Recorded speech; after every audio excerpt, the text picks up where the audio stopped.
Hola niños, ¿cómo están? Espero que todos se encuentren muy bien. Hoy les traigo una nueva actividad relacionada con la unidad El invierno.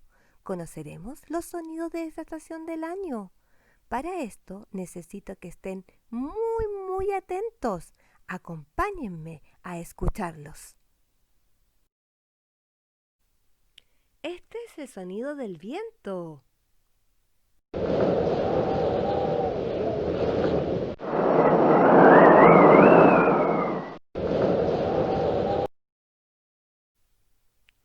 Este es el sonido de la lluvia.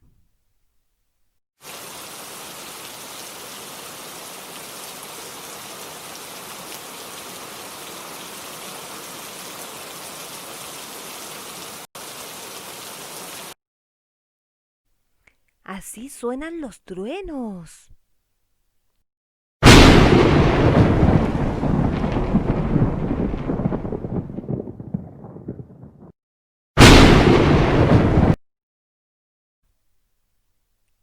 Este es el sonido de los granizos, niños.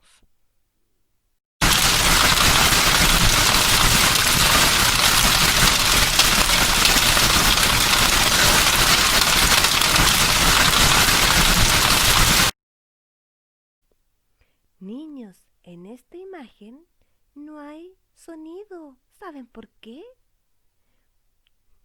Porque la nieve es suave y liviana. Entonces cuando ella cae no se siente. Ella es muy silenciosa.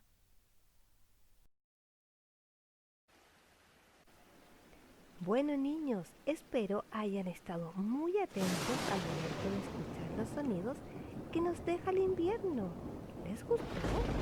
¿Se dieron cuenta que hay algunos sonidos que suenan bastante fuertes? Como el trueno, por ejemplo.